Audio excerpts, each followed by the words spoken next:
This is an incredible episode with our amazing guest, Lauren Donahue. She literally spent 60 days living in a cave with nothing. She's going to share that experience and what she learned that is the greatest biohack for longevity. If you're looking for more peace in your life, if you're feeling burned out, you need to tune into this episode. As always, Kelly, well said. Let's get to it.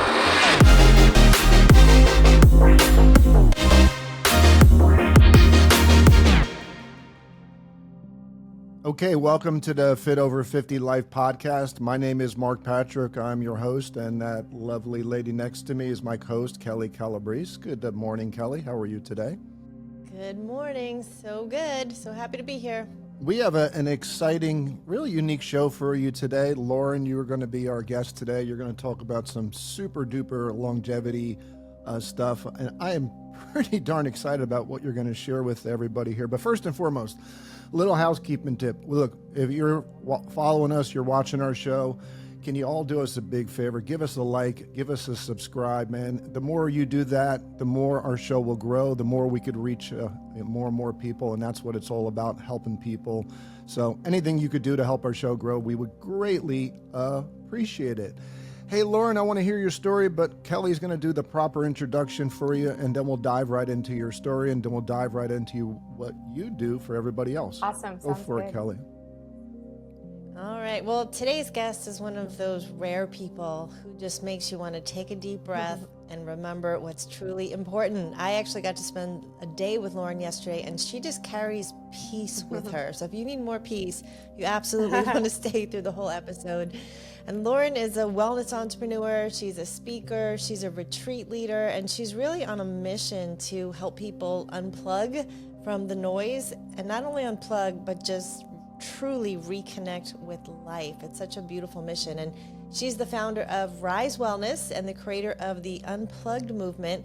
And she has this process that she's going to share with us today about how to slow down, how to reset, and how to rediscover purpose. It is so needed. It's so beautiful. And Lauren has led transformational retreats all over the world. We'll talk about that, and really helps people find connection and clarity, which again, everyone is just so in need of those things. So she's appeared on all the major networks. I mean, she's a superstar. She's an adventurer at heart. We're going to hear about how she hiked Kilimanjaro, how she lived in a cave for 60 days, and she's going to tell us about what she believes is the greatest biohack. So Lauren, welcome to Fit Over 50 Life. Thank you so much for being here. Thank you so much. Okay, so Lauren, maybe you could share with us and our audience, and I know you've shared your story before, a little bit of your backstory before we get into the whole unplugged. And I think, your concept of what you're teaching people is going to, I don't know what it is right now, but it's going to explode next year. I'm going to share with you a video very shortly here. But I really want to get into what the heck it was like to live in a cave, okay? I want to go day by day, what the heck that was like. Spending, 60 or 70 days in a cave? It was 60 days in the actual cave. It was about 70 days disconnected from technology and the world. That's awesome. I can't wait to hear this. So all right, let's hear your backstory and all that great stuff. Great. So I grew up in a very small town in Kansas, and I was so blessed to be raised by my grandparents, and particularly my grandfather. Raleigh coached me in every single sport because there wasn't anything else to do in Kansas besides play sports. So that was so fun, and I'm really just grateful that I had that experience of growing up in a small town, of getting to play sports, of getting to have the bond that I had with my grandparents. And I really attribute all of my success today, any wisdom, anything that comes out of my mouth that resembles wisdom is straight from my grandfather, 100%. It's not mine. And who knows where he got it. Some of it he probably made up, and some of it is probably from somebody else that he learned from. But it was just really fun, and I'm really happy for where I came from. And I think it all kind of led to the decisions that I've made today, and also even the cave experience and everything. I feel like I say yes to a lot of things that could be really challenging, and I know that because when things challenge me, they expand me and grow me. So yeah, that's a little bit of my backstory. So What made you get into deciding to go into a cave and live? Let's talk about that. Let's talk about how long did you dwell on that? You know, what was going through your head before you were actually thinking about it? And then we'll get into. Yeah, so the interesting thing about the cave experience is that it's not something that I seeked out. It was not something I was looking for. Obviously, it was meant for me and what I needed during that time in my life. But it was a show, and someone from my softball team, my co-ed softball team, anonymously submitted me for the show. And it was called The Fierce Competitor. So when the producers called me, they said, hey, someone from your softball team anonymously submitted you. They said that you need somewhere to unleash your inner competitive nature, not on the co-ed softball team. And, right? And they're like, it's called The Fierce Competitor. You're going to compete for $100,000. Are you in? And I didn't dwell on it. I was like, yeah, of course I'm in. Of course I want to compete and win $100,000. I for sure thought I would win. So I said yes, and it was about a week later that we were flown out to Louisiana and sequestered to our hotel rooms. They took our hotel room keys away, so we couldn't leave the room. There were no TVs or phones or anything in there. Your technology was taken away.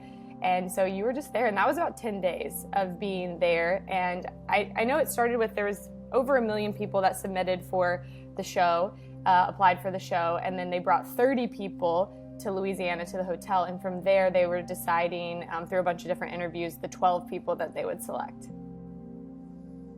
So how long ago was this? This was in 2014, so just over a decade ago. So were the shows like Alone out, or were Naked and Afraid? Afraid? Were those shows Yes, out at that and that's time? exactly what I thought it was. I thought I was getting punked because when they came to our hotel rooms, they basically blindfolded us, stripped us, and they were like, okay, you have been selected. And so at that point you knew you were one of the 12, but you didn't really know what was going on. And I could hear it kind of sounded like a van door opened that we got into, and we left everything. So all of our possessions, all material items, I didn't have any of my own clothes on. They kind of put on, actually at first we were pretty much completely declothed, but one of the girls, I think she had a manager and she raised a bit of a fuss over it, so we ended up getting to wear some very thin like pants, not panties, I guess. But yeah, when we got out of this, what felt like a 24-hour drive, I don't know how many hours it was, we had these spotlights that came on and we were in a warehouse and we were basically stripped there. And so I thought I was on Naked and Afraid. I was like, okay, they totally punked me. I'm definitely on that and I do not want to do this at all. It didn't end up being that, and it wasn't The Fierce Competitor either. From there, we got taken to what was the cave, and so that's when we kind of saw what we were up against, and the show was actually called Opposite Worlds. So half of us were living in the past in a cave, and the other half were living in the future in a very futuristic, really cool house. So you got to be pretty trustworthy person or trusting person, because I'm sitting there going, this sounds like literally they're going to kidnap you and murder you for that. And how old were you at the time? You said it sounded like you were in school at the time or finishing up school? No, I was probably 27. Or was a friend 27, of yours? 28. 20, okay, so you were Yeah. 27. Yeah. All right. Still just sounds very sketchy. Well, Kelly and I are both from New Jersey. In New Jersey, we have slightly higher internal skeptic than the rest of the country. Okay, maybe New York has, there's Jersey skepticism, and then New York is a little bit higher than us. But outside of that, man, didn't you sense any red flags or anything? Or are you just like, I'm all in, I'm from Kansas, Yeah. I trust everybody. So that part, I'm from Kansas, so we don't lock our doors. Like anyone can come and go whenever they want. It's a very different lifestyle. It's interesting because I do have a lot of trust issues because of like past and family and things like that. So I always think about this. I'm so trusting. I'm like, yeah, I'll dive in. I'll jump off the bridge. Let's go. Let's do the thing, right? But then I don't trust anyone. So I don't know how I get myself in these situations where I'm like, okay, we're just going to go for it. But in those moments for me, and I remember in my hotel room before they came, I was talking to God and I'm like, listen, God, for some reason you brought me here. And if this was enough, I'm like, 10 days sequestered, I'm pretty good. I've been with my thoughts. I've thought about everything. I feel like I've evolved and I've grown from this. So if I'm good, send me home. But if you have something more for me, then send me on. And I didn't know it was going to be to the cave or anything, but God wanted me there. And he wanted me there for a long time. It wasn't like some people got eliminated in 24 hours. I was there for 60 days. So. Okay, so before we get to the cave, so just a general question: were you sequestered in like a Super 6 or a Super 8, or were you sequestered in like a Hampton or like a Marriott? I wish that we were, so we would have been more prepared. So we were more. I was going to say the Super 8 would have been worse than the cave. Probably. 100%. I'm the type of person where I would rather go to the bathroom outside than in a porta potty. So yes, the Super 8, I would rather be in the cave. And what's interesting, and we'll get to that later too, there's times where I've done things where I'd rather go back to the cave. And people are like, I would rather go back for 60 days and live in there than go to Burning Man. You know, like there's like certain things where, so yeah, we were actually at a nice hotel. I think it was the W. Not that we could see or do anything, but I was taking W's bubble nice. baths. I was stretching and relaxing. It was a nice bed. It was so nice. So yeah, it was actually pretty great to be sequestered in there for 10 days. W's are very nice. I stayed at the W in Fort Lauderdale. That's a beautiful The best hotel beds. right You on can the buy water. those beds too. Yeah, from that to the ground they're the best outside, because that's where we headed. It was a big, Okay.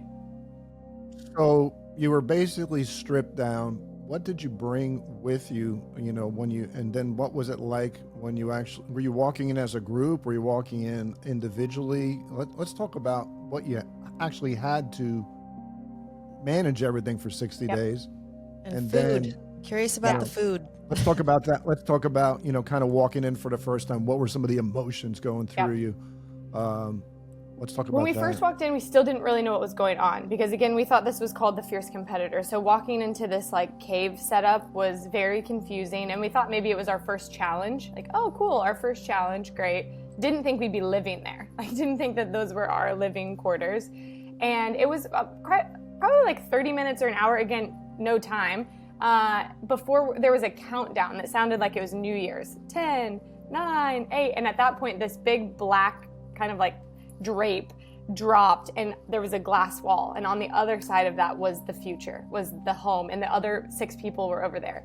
So there were 6 of us in the cave, 6 in the future, so we could see everything that they had over there, and we're like, this can't be where we're staying, like, no way. And so this went on for a little bit where we're all looking through the glass, like, wow, you have so many things over there, and we have sticks, like, this is insane. Okay, Go ahead. So explain the differences between what you mean by they had the future and then you had the past. I mean, you had what, like basically rub 2 sticks together to start a fire, Yes. and they had what, Hilton beds or the Marriott beds, or what did they have? I'm not sure what the the beds were, but they had their own beds. That was one thing. They had a hot tub. They had like full kitchen and everything. Their bathrooms had showers and bathtubs, and everything was like almost like the showers were like a car wash. It was all the different like things, and their toilets were like the ones that talk to you and warm your bum up and all that kind of stuff. And they could push a button, and I think their home was named Athena. And they could say, Athena, bring me filet mignon and champagne and a massage, bring me a masseuse. And so they could be getting all of those things. They were watching, I think this was even during the Super Bowl, because I think we got there January 1st, we were there till March, but they were over there with the big screen TV so they could watch TV, and it was turned just enough where we couldn't see it, so they could all be sitting there watching, laughing, watching movies, and we're just over there with nothing. Yeah, so we really didn't have anything, if you think about it. And the food situation, go ahead. No, go ahead about the food. So the food, that was the uncomfortable part, because we thought if we really lived in a cave, we'd be out hunting and we'd be like getting our own food and cooking it. But we would end up with, they would just like leave like dead fish heads in there, or like a pig just like cut in half, raw. Like, so these things just like in there on the table. It's like basically as if we did go out and get it, but there was no sanitary way to like clean or cook or anything like that. So we did try to make a fire. Sometimes we could make a fire, sometimes we couldn't, because the wood that was in there was wet. So it just depended. And the guys were eating the food and they were getting sick. I was not eating the food. So I lost about 30 pounds very quickly in like a couple weeks or something like that. So I wasn't eating much. Yeah. Wow. So were there other women? Were you the only woman? 3 women, 3 men. So yeah, and everyone asked us about, oh, what about your cycle? What happened then? We're like, we didn't have it. We lost so much weight, and our body fat percentage went down so quickly that we actually didn't have our cycles in there. So we didn't have to worry about that. Okay, so you look over, obviously they show you that. Did you feel like, oh crap, I'm on the wrong team here? Or were you actually grateful in the beginning? Or what kind of went through your mind? Honestly, so many things went through my mind. One thing that was really hard for me is that my grandfather, who I mentioned at the beginning, was going through open heart surgery during the beginning of this. And so I had asked them to please let me know, how that went and everything. And they weren't telling us, they weren't really communicating with us. So my mind was kind of racing a lot of different places. I was grateful for the team that we were on. This was also a live show. So this was live every Tuesday and Wednesday on Sci-Fi for an hour. And there was a Twitter popularity. So Twitter was, big back then. And there was a Twitter popularity index. So people were voting. America was voting for America's favorite, America's least favorite, and you would get awards and punishments based on that. And I think because we started in the cave, maybe America felt bad for us, but we were like the underdogs. And so America was really rooting for us. And we were grateful that that's where we started out, so that if we ever did get to go to the other side, which that was part of the thing, so you had the past and the future, but then so there would be these duel of destinies in the present, and you would fight for your world. Since we started in the cave, we all got really weak really fast, so we just kept losing. And so we stayed in the cave. But there was a time, maybe like 40-something days in, I think, where we did win. And so we got to go over and experience that for a couple days. And the interesting thing about that is we had been so used to sleeping all together, like by the fire on the ground, that when we went over there, we just put all the mattresses on the floor and we all slept together, like, back to back type of thing. And we cooked together. We basically were a wolf pack. That was our whole thing. We did the wolf pack thing. We created that. And when we were over in the future for a couple days, I think it was 3 days, we cooked together, we slept together, we cleaned, we went to the bathroom together because we were used to all doing that. And so we just kind of stuck together. Whereas if you watch them, they were kind of doing everything separate. Like one person was watching TV, one person was cooking, one was sleeping, one was in the back. And that kind of translated when they came over. And a few people that from the future when they came over wanted to quit immediately within 24 hours of being in the cave. But I think it gave us an advantage by starting over there with nothing. So you're losing weight. I guess you had competitions, so that's I'm a little unclear on, kind of like a survivor competition where you would win and then you would be able to go over there. And how long were you able to go over there? Was it for a day? Was it for a meal? Where did they go? Did they have to go where you were? Yeah, we would just swap worlds. So we were fighting for the worlds, but that was only one time that we won. So it was 3 days out of the 60 days that we were over there. I mean, how is it even feasible to win something when you're losing all this weight, you're weak, you don't have nutrition going in, and they're over there just living large? I mean, other than getting fat and lazy for the most part. Well, they were all like fitness trainers, so they were over there working out and eating steak and protein, and like they were staying super fit over there. Yeah, they're doing push-ups. They're like, hey, how's it going over there? So did they antagonize you a little bit? Because obviously the competition is who's the on both sides, right? Whoever is the last person standing is the one who gets the money? Okay. Yeah. No, it was like friendly for the most part. There were some people that were kind of like enemies and things like that. And then there was alliances and things. Let's talk drama. That's what I was just going to lead to my next question. There's always got to be drama. So what kind of drama went down? What about on your side alone, and then what about on their side with you against you guys? Our side, we didn't have a lot of drama because we were super close together. You were too tired. But we did know like who was the weakest link. So when it came to choosing, sometimes we would choose our weakest link to go against their strongest person so that our weakest link would get eliminated. So that would kind of create some drama. Strategy. But the ultimate drama actually ended up coming down to the person I had an alliance with. And that was somebody I made an alliance with in the very beginning. And this person, we prayed together every single day, and I thought had each other's backs, which in the end, I had his back, he didn't have mine. And that kind of created the most drama. And America turned on him because of that. Because they kind of were like, we were kind of like 1 and 2 the whole time. And I think he thought America was going to vote for the winner and that it was going to be me. So he chose to facilitate eliminating me, and then America turned on him, and he ended up having to go against like the strongest person on the other team, and he would have won against me, and it was a physical challenge, so he actually probably would have won that because it wasn't a vote thing. Yeah, so I'm trying to relate this to Survivor. My daughter actually got me into Survivor, and we watched a whole bunch of episodes of that and seasons of that. And there's really a strategy behind all of that is interesting for sure. So, okay, so when did people start dropping in this thing? Did anybody drop outside of a competition on your side, or did they kind of drop because they were eliminated through competition? Yeah, I think there was people that wanted to quit, but they would then just maybe ask to be put into, and they would just like lose on purpose maybe so that they could go home. But 24 hours in was the first competition. So 24 hours in, we had the first eliminations, and then it was about every week for those 8 weeks that someone would get eliminated.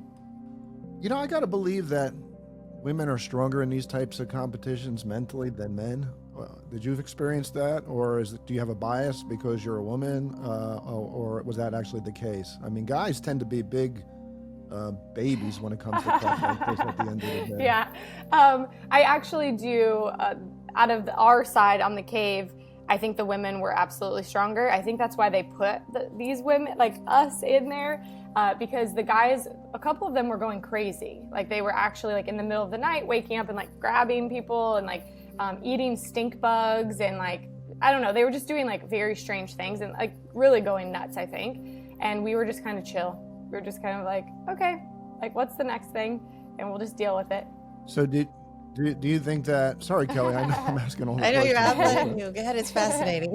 Do you think that when people have underlying issues or psychological issues or just anger issues or emotional issues, do you think that this brings it out and heightens it? And, you know, it doesn't make them a bad person, but it kind of heightens things just like any stressor? Yes, absolutely. And the people I'm thinking about had PTSD from the military. And so I think it was bringing that out. It was this like struggle. Maybe they were having dreams, like things like that. So I do think like with any kind of mental stuff, this is going to test you. This is going to push you all the way past your edge. So it's like your nervous system has to be completely regulated to stick with it in there. So even though you were a wolf pack and together, you probably had a good amount of time alone as well. Were there lessons in the silence and just what came out on the other side? Yeah, I think being a the human? coolest thing was going into the cave. I didn't feel like I knew my purpose or my why in life, and I talked to God about that a lot. And I'm like, I'm not a professional athlete. I'm not a professional musician. Like, you forgot about me. What's going on? And I think in the cave, with everything stripped away, all material things, like nothing was mine in there, the first thing I realized was everything in life is borrowed. We don't own anything. My grandparents, my parents, my clothes, my car, everything can be taken away in the blink of an eye. So it just shifted something for me when I started to think about everything as being borrowed. For me personally, when I borrow things, I take better care of them. Like if I borrow someone's clothes, I'm getting them dry cleaned when I give them back to them, like all of that. So I started treating everything in my life, including people, like they were on borrowed time. And I just was so much more grateful. My conversations, I wouldn't let any conversation end without I love you. And, you know, I would never like go to sleep upset, all of that kind of stuff. So that was a really big one. Gratitude just in general. I thought I was the most grateful person in the world because I sign my emails with gratitude, Lauren. And every time I see a palm tree after 17 years in LA, I'm still so excited and grateful. But I realized in the cave, I'm taking so many things for granted. I'm taking brushing my teeth for granted. We didn't get to brush our teeth. I love brushing my teeth and flossing my teeth.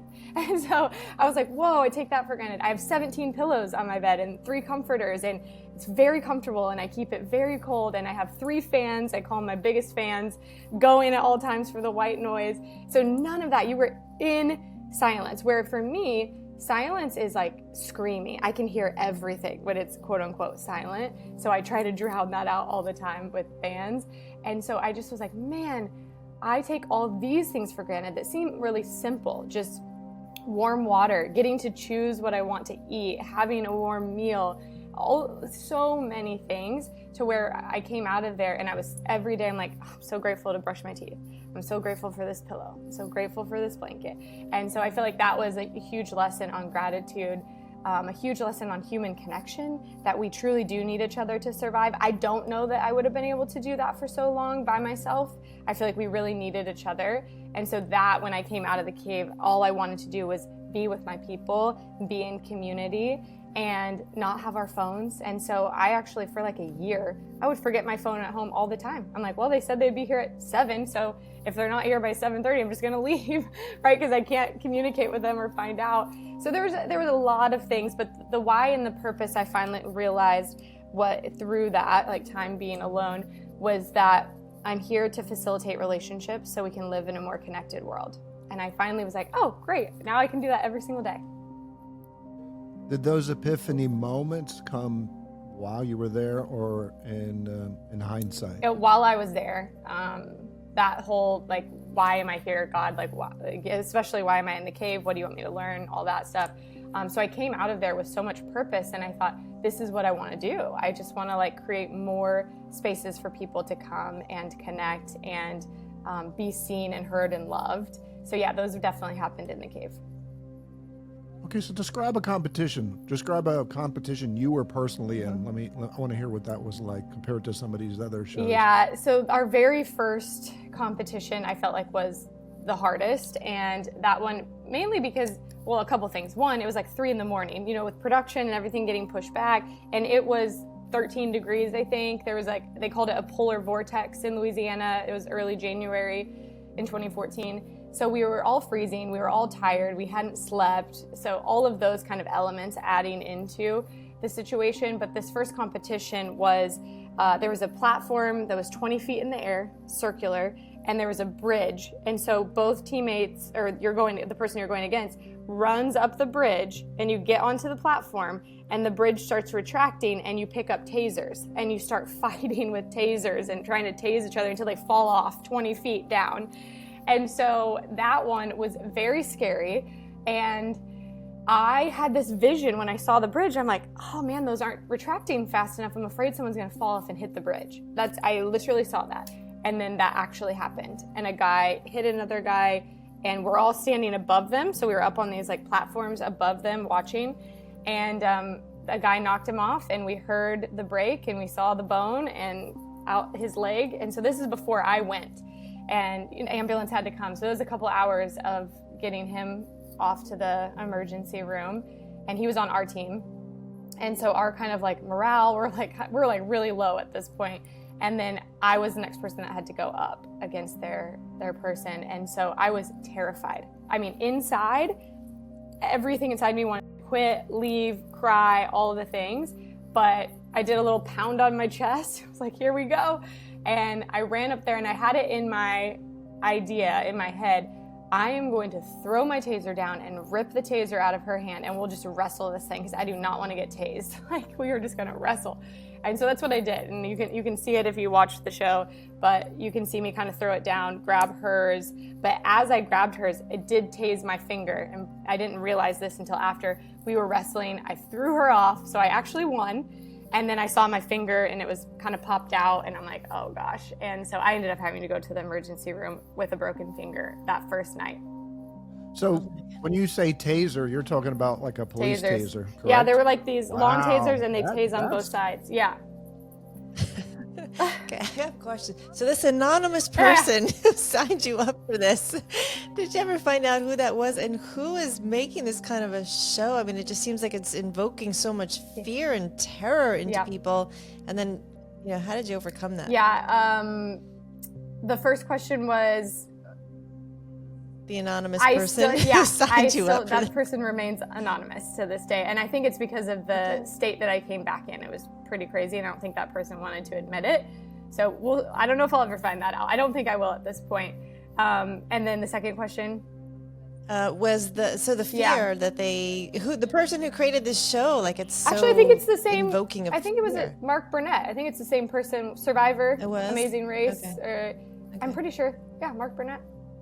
Okay, and then the lesson. I mean, what did you learn about fear? Yeah. Because obviously this was very fear driven, but you overcame. Yeah, I think this is actually a really cool point.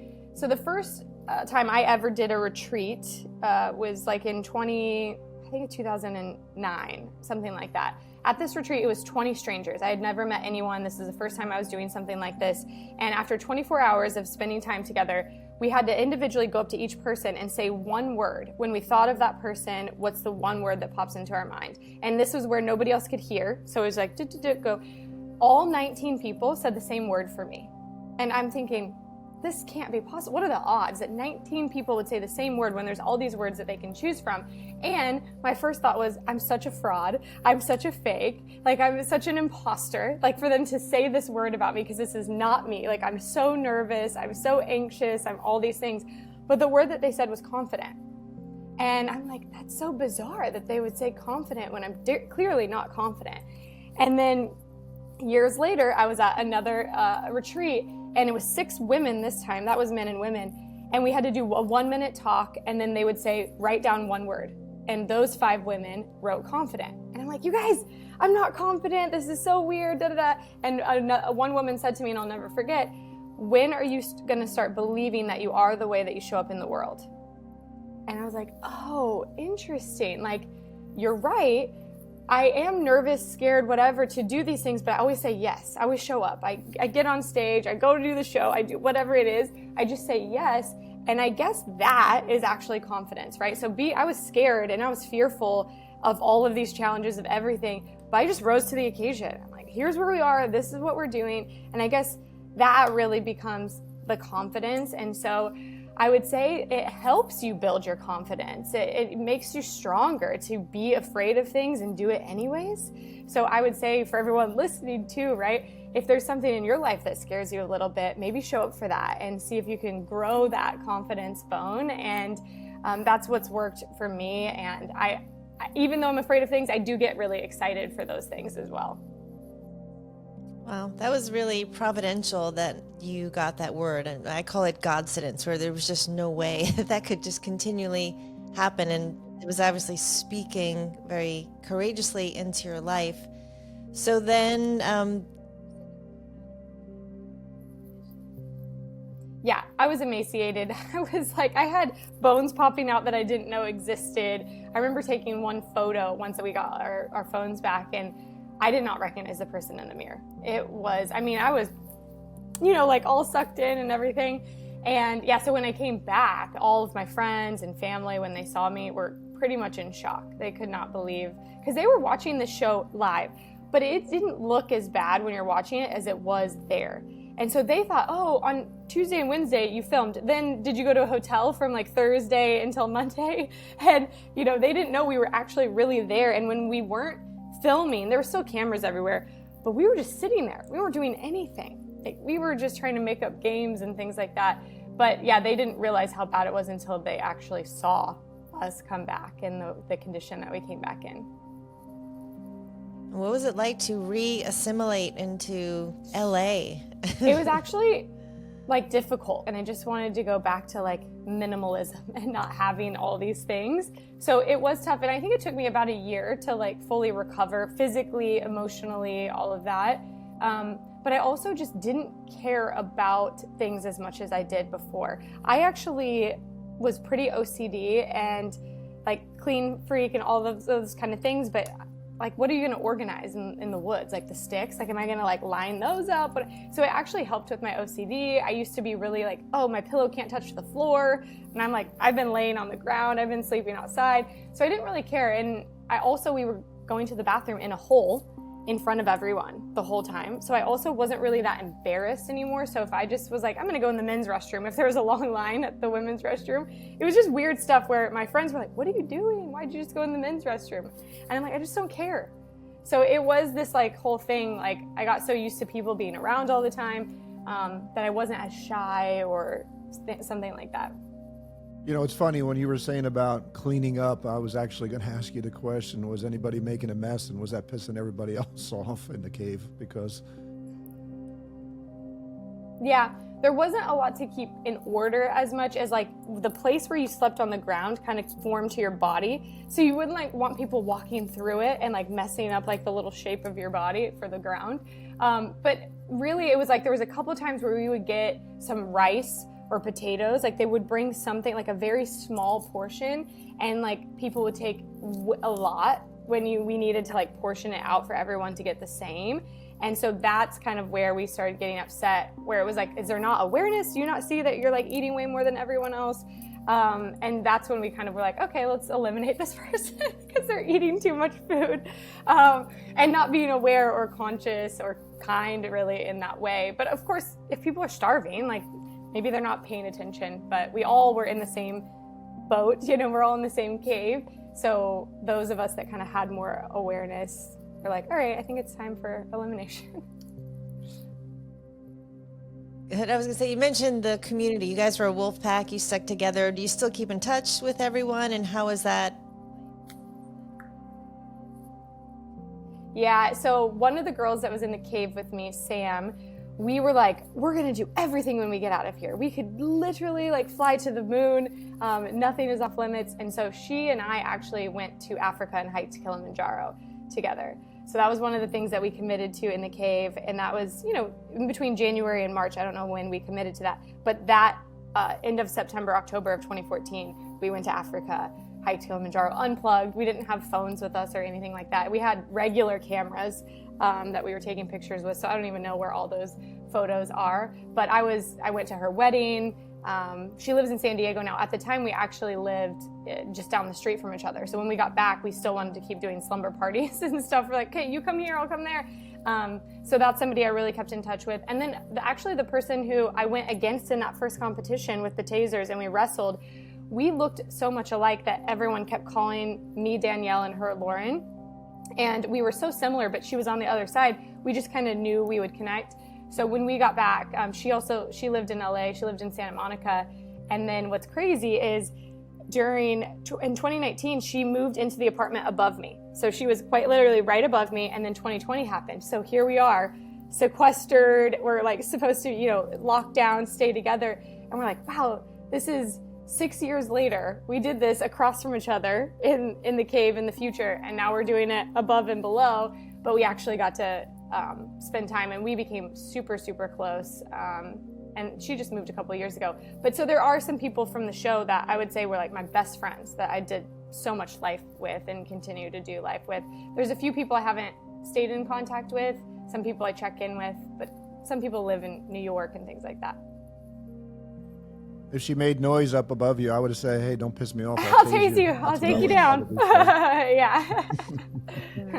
Yeah, it was really special. So when you got back and started assimilating, is that where the unplugged came from? This, the movement that you started? Can you talk about that? Yeah, so I realized after this how powerful it was to be unplugged. And I think what really happened was, I think it was a full reset for my nervous system, being in there for that amount of time, having all of the material things taken away, stripped of everything that I know.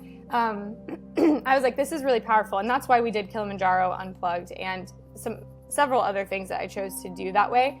And I thought, all right, well, I'm not going to tell people that they have to go live in a cave for 60 days or hike Kilimanjaro or do any of these big things, but how could they do this every day? Like on a daily basis, how can they take intentional time to plug into their purpose, plug into themselves before they plug into the world? So I was actually on a run when Unplugged Mornings came to me, and my grandpa always would have acronyms for everything, and it'd be like how I memorized things in school was through those kind of things.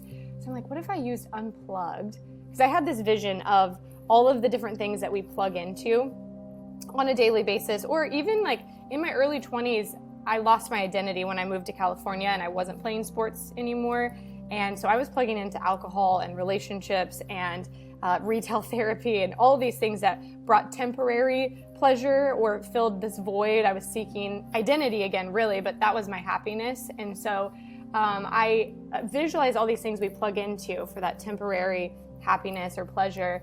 And then also thought about in my daily life, I plug my fan in, I plug my computer in, I plug my phone in, like all these things for connection or comfort. Like a lot of those things are for comfort for me. So I imagined pulling all the cords from all the outlets, all the external outlets, and then plugging it into my internal outlet, which for me is God. But when I plugged that in, my whole life made sense. Everything, all of the like failed relationships or jobs I didn't get or, failures, whatever those things were, it all made sense in that moment that all of that had to happen. I connected all the dots for me to be where I was, and where I was happy. And so through that, I thought, okay, let me use the word unplugged, come up with a 9-step process practice for people to do first thing in the morning before they grab for their device to really plug into themselves.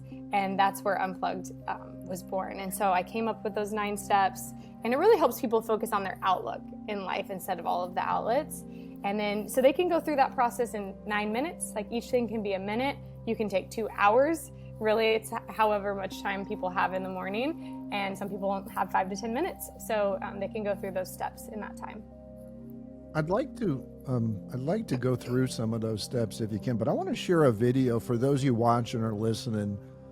You know, when you hear the word unplugged, you're kind of like, okay, I don't go on my cell phone for a day or something like that. But let me tell you, and I want to share this video, of what a trend is coming up here. You all know Gary Vee, right?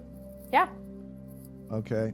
He just posted this video. Have you seen this video, Lauren, or no? I don't know. He just posted this video a month ago here. Can you all see this thing or no? Yep. All right, let me see if I can get this thing to play. Let me make sure the volume here is decent. Okay, here we go.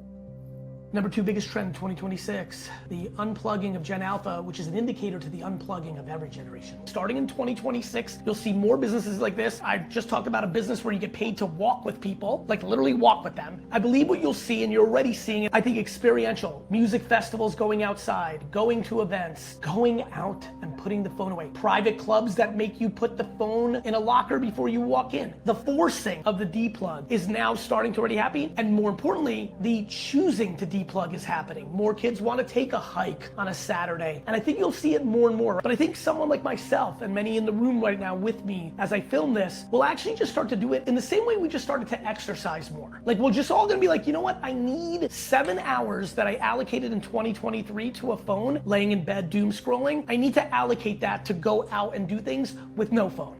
Amen. Yes. Yes. You'll have to send me that. I love that. One thing I do admire about Gary is he is always on top of all the trends. So what's your thoughts on what he said? Well, you know, what it made me think about is prior to 2020, you know, I've been doing Unplugged for a long time, hosting Unplugged retreats. And so these experiences that he's talking about, I was doing. And of course I felt like it was important then. But in 2020, when we all got sent, you know, to lockdown, and I thought about this back in the day when I was younger, if I got sent to timeout, then they take away your devices, they take away the toys, they take away everything so that you actually get to sit with your thoughts. And even as a young kid, this is really powerful. You're sitting there and you have nothing to distract you. And so you're thinking, oh, maybe I did say something that hurt my mom's feelings or hurt, you know, my sister's feelings or something. And when it's time to come out of timeout, I've reflected, even as a young kid, right? I'm aware and I apologize. I'm sorry for how I acted or how I behaved. And then, okay, great. But in 2020, we all got sent to timeout with our devices and with our computers, and we were more distracted. And I felt like in a world that maybe was seemingly more connected than ever because of technology, we were actually more disconnected than ever. And so I think that this message of unplugging and having these experiences is now more important than ever. And so I completely agree with him that is, the more that people can do that, and especially now in this world of AI and how much that is taking over. I mean, last night I listened to some song and I'm like, this is amazing. And I went to Spotify, I'm like, I think this is a completely AI generated musician and song lyrics and music and everything. I'm like, this isn't even a person. And so I'm like, we have to have more places and spaces for people to unplug, to deplug, like he was saying. And I think that it is going to be this 2026 to 2030 and like beyond. I think we're going to have to like really double down on unplugging and having more people host these experiences. Yeah, that's an exciting trend. I love it. I mean, being able to unplug gets me into a flow state where I'm not thinking about anything. And I told the only thing that does that for me is fishing, believe it or not. So here I'm here on the water in Florida. It's been 2 months since I've been out there unplugging because of the bad weather offshore, but I'm looking forward to getting back out there this weekend. And I don't check texting, I don't check emails, I don't check any darn thing other than just totally with nature. And don't you feel like you get your time back? That's something that, you know, I feel like energized. Yeah, alive. I feel alive. I feel at peace. All of the above. And I think we're all burnt out, man. I mean, I think, yeah, it's pretty exciting. I love Yeah. it. So I love the whole unplugged thing. All right, let's get into, maybe you could share with everybody, if not all 9, maybe you could share Yeah, a couple sure. of them. So I've actually changed some of the letters over time, but right now the U is union. So this is my relationship with God. But for anybody, whatever that is, that first basically breath when you wake up in the morning is the check-in and get into union with yourself. So this is a time for silence. This is a time for breath work, for prayer, for meditation, to just be with yourself. And when you can do that, your body tells you exactly what it needs. And usually the next thing I need, which is the N of unplugged, is nourishment. And so I grab my water and I drink my water, and now I'm hydrating after I dehydrated overnight for 8 hours. And so then it's like, okay, do I want to have a little warm oatmeal right now? How do I want to nourish my body? And then I also take that into nourishing relationships. And so I keep little thank you and thinking of you cards on my desk. So as I'm sitting there, I'll write out a handwritten card, and it's either a thank you or it's a thinking of you. And then I will put a stamp on it. I will walk it to the mailbox and put it in. So all of this is unplugged. I'm not tapping into anything. So I'm not sending a voice note. I'm not on my phone doing anything like that. If I want to later send a voice note to nourish my relationships, I write down the names on a piece of paper of who I want to message later once I plug back in. The P is play and pray. So I find something that I can do that's fun. And maybe this is for some people, they play with their dog, or they play an instrument, they grab their guitar, something like that. I don't play actual music. So if I am gonna do like a little dance around the room to wake myself up, it's just to the beat of my own drum. And then L is learn. So this is opening up an old school book and highlighting, and I really will read until the message hits. And so sometimes I'm learning through reading a book. Sometimes I have note cards. Maybe I want to memorize some verses. So this might be a time where I'm memorizing a verse. And so I have them on note cards, and I'll go through those during that time. And the U is unleash. So this is letting go. So this can be a very simple practice of forgiveness. Like yesterday, I don't like the way that my roommate and I interacted. So I'm going to forgive him and forgive myself. And just in that moment, I fully let go of that. And if I need to apologize, I also will do that later.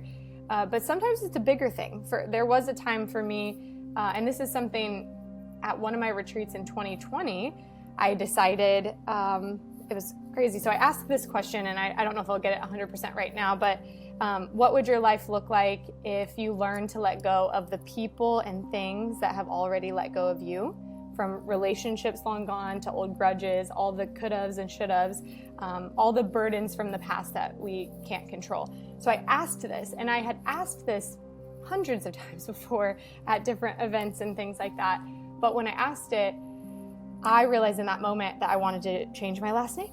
And so my legal last name is Schwab, and in that time I decided to change it to Donahue, which is my real dad's last name. And that's a whole entire other story, but I was like, how powerful is this process? And it wasn't something that like just one day I decided. This is something every time I would ask that question, I would think about the people that have already let go of you, right? And that was my other dad. And yeah. Right, and then your identity is wrapped into a name, like how important a name is. And this is something that for those listening or watching as well, this is something that I do when I need to make a decision. And it could be a very simple or it could be a very big decision. And I put my hand on my heart and on my belly, and I take an inhale, and I think of the thing. So it could be like, do I want coffee this morning? And if my shoulders go back and my chest expands, I feel expanded, it's a yes. But when I do that, if I kind of cave in and I contract, my shoulders come in, I kind of come in a little bit, it's a no. And so whenever I would do that and I would think of my last name Schwab, everything was a contraction. It was just no. But every time I said Donahue, it's like, yes, I feel alive. Like this feels so good. And so I'll do that with things throughout the day. I'll just do a check-in. I'll just like tap in and I'm like, okay, yes. And so that was part of that process. And having asked that question so many times and thought every time about the name, I would always contract and I thought, well, what am I waiting for? Let's change the name. Let's do it today. So I changed it on Instagram. I changed it on so many different things. And now people, everyone that's met me after 2020, they only know me as Donahue. If they knew me before, they still call me Schwabi or something like that. So that was a really powerful time, even just for myself in that practice.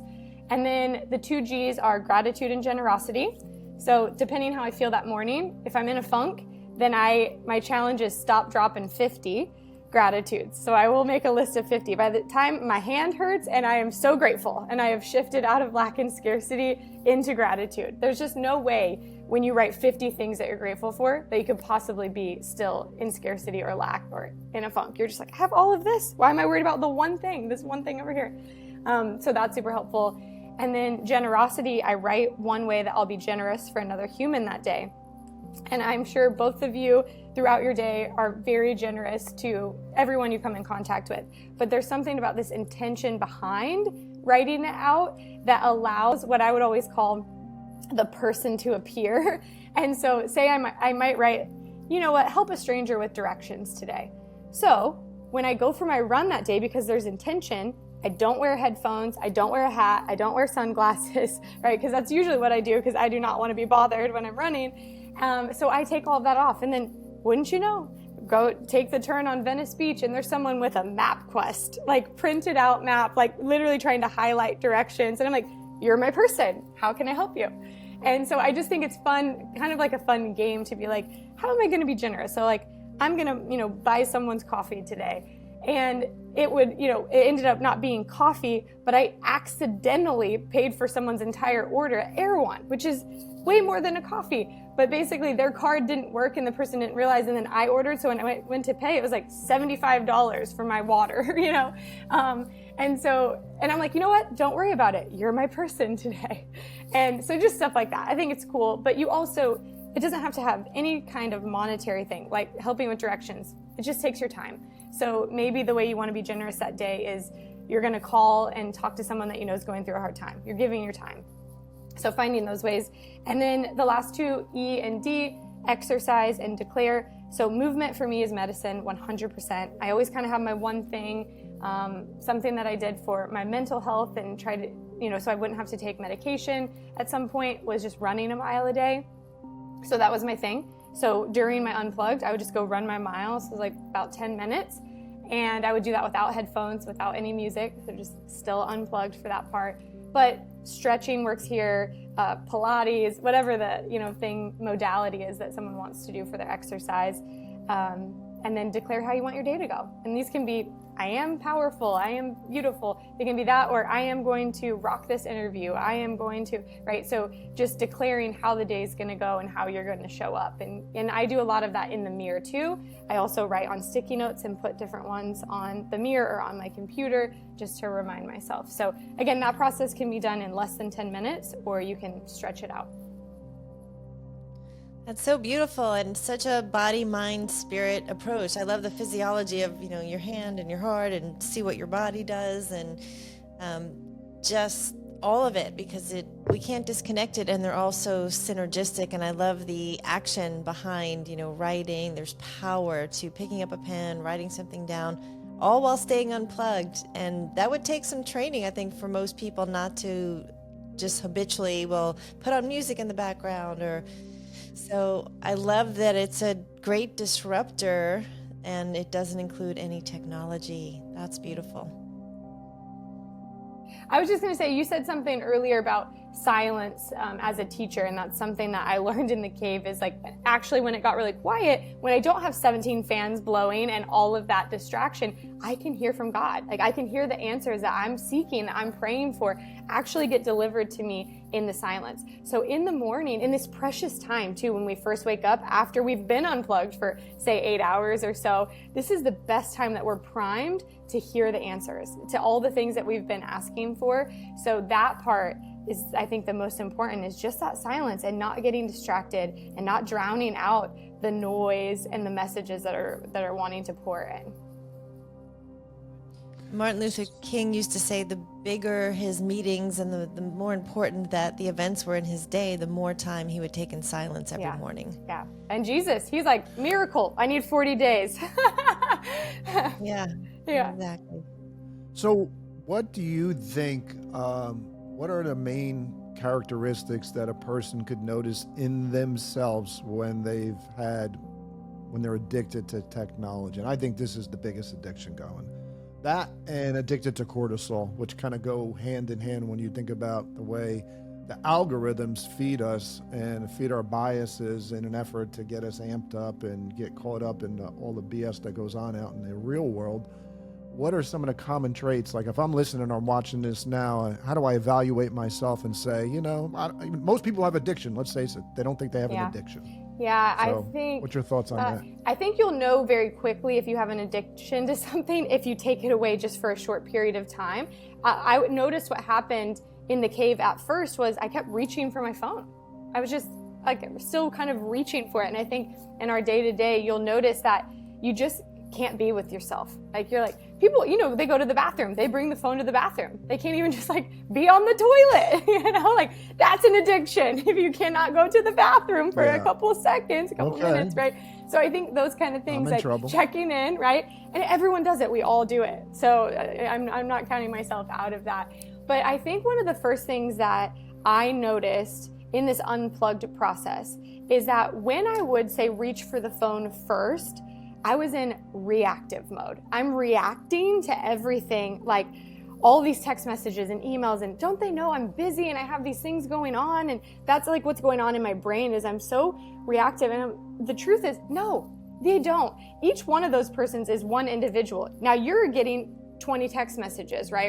Or 100 emails, but the other person on the other end is just one person coming in, right? But I'm reacting to the whole, and I'm acting like they should know that I'm busy or that I have these things going on. They don't. And so that reaction is just because I'm reaching for this first before I've filled myself up, right? I think when we're able to fill up completely with peace and joy and love and all journaling and reading and all this good stuff, then we serve from the overflow, right? And so whatever I'm filling up with is what's going to flow out and pour on to other people. So if I'm completely empty and I have absolutely nothing to give, then it probably is going to be this reaction, and maybe anger is all those things are going to come up, resentment for my time and all of these things. But when I fill up and I feel really good, I go to my phone, it's the same text message, the same email, it says the same thing, but I'm responding from love.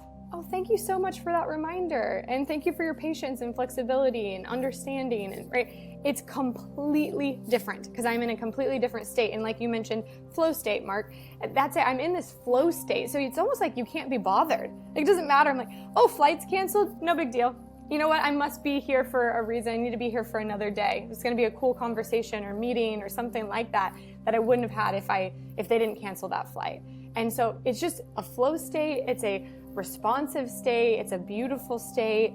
And that's the state I want to live my life in. That's how I want to wake up and start my morning. And then that launches into your day, which then goes into your week and then to your whole life, right? So it all spills over. So I would say those things is one, first recognizing and having the awareness of addiction. And there's good addiction and not good addiction and things like that too. I didn't think I had an addictive personality. I totally do. If I don't work out 3 hours a day, I freak out. So I'm like, that's an addiction. So I had to also pull that back. And I think being in the cave helped with that also because I wasn't able to work out like that. And in my mind, what I had made up is that if I don't work out 3 hours a day, I'm going to gain 50 pounds and I'm going to be so overweight and I'm going to be all these things. No, what happened? I didn't work out and I lost 30 pounds. It was the complete opposite. So this truth that I had in my head was not reality. It was literally the opposite, which the show actually ended up being called Opposite Worlds. So the fact that all of these truths that I had were challenged and it was actually the opposite of what I thought was going to happen, I then was able to take that into my real life and be like, maybe this isn't true. Maybe that's not going to be the outcome. Maybe you're making that up and you're physically reacting to something that's not real. So let's take a step back. So that was also really helpful. What do you think about this? You're a family, you go out to dinner. For the most part, everybody's unplugged from family until dinner time. Let's put our phones away. Let's have conversation. Let's eyeball each other. But then you get pushback. What should somebody do with something like that? Because I grew up There was no Yeah. cell phones, in the 80s. I mean, I always say, and I don't know how you feel about this, Kelly. I'm in the best era that you could grow up in this country. We knew what it was like to not have cell phones, technology, and we're still young enough where we can embrace technology for the most part here. We're not too old where we're like lost on that. So I think we grew up in an absolute phenomenal era. Plus 80s music, as you know, is the best damn music there. What was that guy that was on our show that liked some of the 90s music? What was his name again, Kelly? So I forget. Sorry if I forgot your name, dude. But he was into the 90s music. That's not real music. Sorry. Okay. Well, go ahead. What's your thoughts on that? Yeah, I think, again, it's all about intentionality. So if you set the tone and you set the intention that, hey, you can be on your phones, you can do this stuff, but when we come to the dinner table, it is a time to connect. And if you can kind of set up some different traditions or rituals that when you come to the table, we're all going to share one thing that challenged us that day, one thing that we're grateful for, and one way that the family can support us, right? So I could say, I was challenged, I had this conversation at work and it was tough, and they're then helping you work through that challenge. But what I'm really grateful for is time with my family. What I'm really grateful for was I got to play basketball today, and that was really fun. And one way that you all can support me is that I'm studying for this thing, and I need to make sure that I block off an hour every night this week. So can you help hold me accountable to that so I can study for this?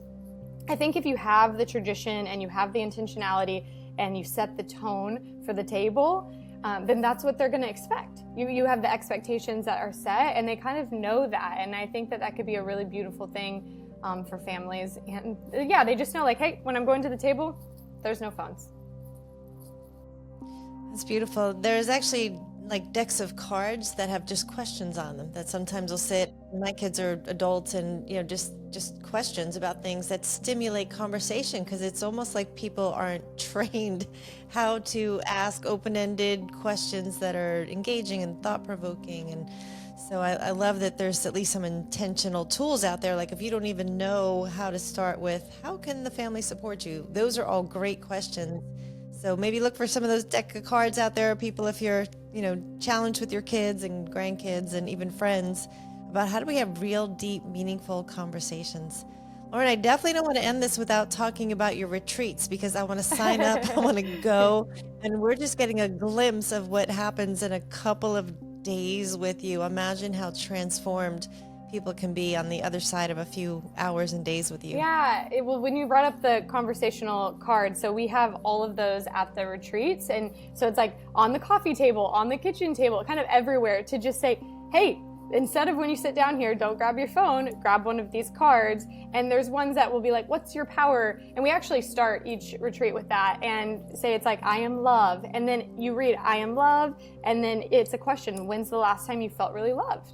And then people, will share that. And so that's something that we do in a lot of different settings at the retreats, is we pull from these different conversational card decks, and it just provokes things. And typically, in the first hour of everyone meeting, they're so deeply connected, and they know things about the people here in that setting more than they do their friends of 20 years, because they've never sat down and been really intentional like that and been very vulnerable. And so that's really special. We just had our last Unplugged retreat in Zion a couple weeks ago, and it was fantastic. And it was 10 complete strangers, and that's the first time in 15 years of hosting retreats where it was 10 complete strangers. Usually somebody knows somebody, or maybe their partner's with them, or it's a couple or something like that.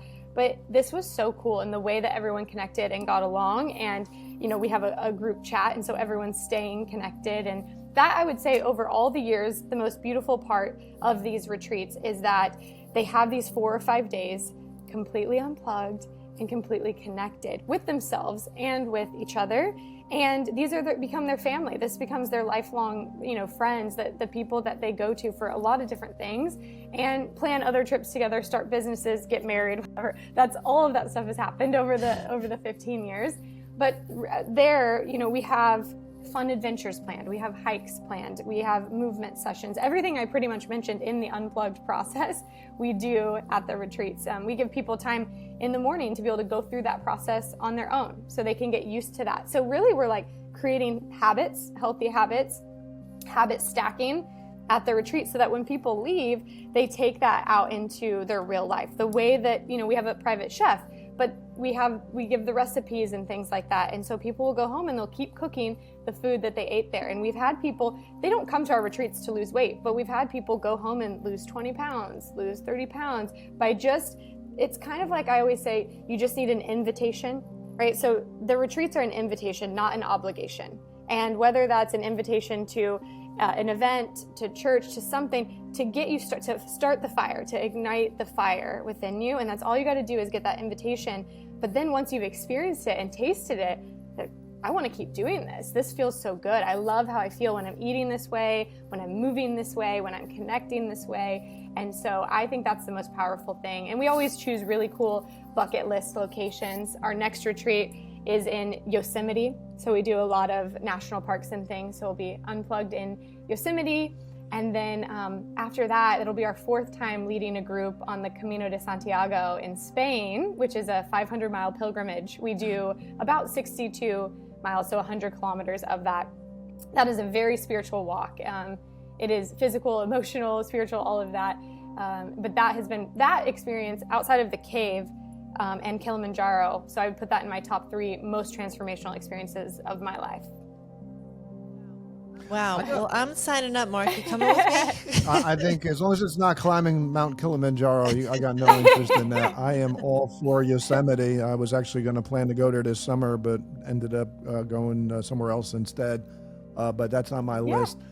I got to believe people, when they come in here into your retreats, when they walk out, they don't realize how much being plugged into all this crap in their life has dominated their thoughts, their emotions. I mean, gotta be incredible process that takes place.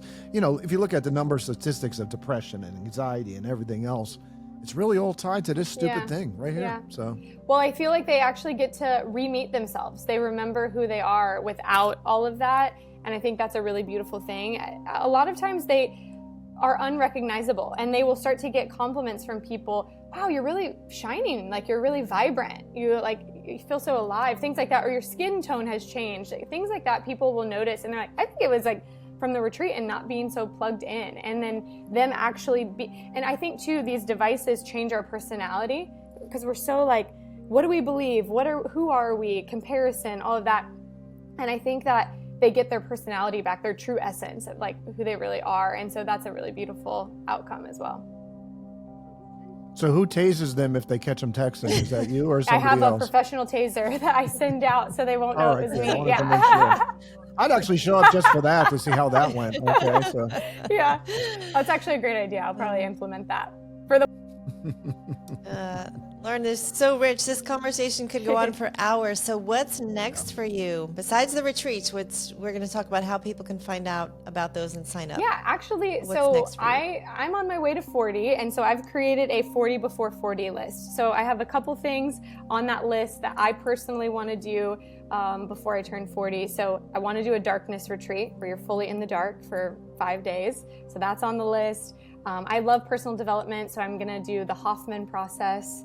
And that's something that's like an 8-month waiting list. So I need to sign up for that right away to make sure that gets in. I want to do a retreat myself. I want to go to a retreat that's like a very fun, movement, wellness oriented retreat where I just get to get poured into, because mainly I'm the one hosting those. And so those are some of the things that I want to do. And yeah, so I have that list that I'm working on, and I'm going to start checking some things off of that list. That's Awesome. fantastic. Yeah, I Go love ahead, that. We can go on forever. There's so many things about her grandfather in the coffee shop and what she does with her fitness, and she does morning walks. I mean, there's just so much to Lauren, but we want people to find out more about you. Where's the best place for them to follow you and all things Unplugged? Yeah, so I pretty much post everything on my Instagram. It's Lauren L. Donahue, a new name, you know. Lauren L. Donahue. So I'm the same on TikTok, on Instagram. Our website is unpluggedwithlauren.com, and also Lolly, which is where, that's the company that I founded in honor of my grandfather. So it's our names put together, Lauren and Raleigh. And on there I have my coaching. I also have the retreats on there, the coffee and everything. So Lolly kind of is the umbrella that holds everything. Unplugged with Lauren is always which the next Unplugged retreat is on. Okay, well, I am committing right now. So I'm a retreat girl. I'm all about it. I love it. I'm sorry I missed Zion. That's on my list to get there. I would love that. But Yosemite sounds good, and the Camino de Santiago sounds amazing. Yeah. It's truly that walk, because you're walking the whole way. So it's every single night you're staying at a different place and you're making your way to the cathedral, and it's emotional, it's spiritual, it's physical, it's awesome. And you have a lot of time by yourself, which I think is also really cool. So you get to have that unplugged time where you're walking alone, where you're walking with others, where you're meeting strangers, and all kinds of cool stuff. So yeah. I love it. Well, Lauren, you have reminded all of us about this amazing life that we get to live every day. We get to wake up, and today will never happen again. And we get to choose the path, and it's about stillness, it's about connection, it's about love, it's about faith. So many great lessons in there. We hope people share this, go back, listen again, and actually don't just listen, but take action and do the things in the unplugged acronym. So powerful. Lauren, we can't thank you enough. Everyone, please follow her on Instagram at Lauren Donahue. Check out her retreat. We'd love to see you there. And Lauren, we appreciate your time. Thank you guys so much. This was really fun. I say this on some of the other shows. I'm going to say it again here. If you're listening or you're watching this thing, your intuition got you here. So pay attention to your intuition. Go check out what Lauren does. You could literally change your entire life with one retreat. With just follow her, just consume some of her content. Grab on Instagram. It can make all the difference in that peace. And that's the key word. We're all looking for peace. We're all looking for happiness. We're all looking for fulfillment in life. And somewhere along the way, we got off track in this world. Maybe it was after COVID, maybe it's technology, maybe it was something, but you definitely walk the walk, talk the talk. It is a pleasure to interview you today. Very grateful to have you on our show today. And thank you so much. I appreciate it. And that's a wrap. Hopefully you all got something out of this you could apply to your life and live a healthier lifestyle in the meantime. We will see you all in the next episode. Bye-bye for now. Bye.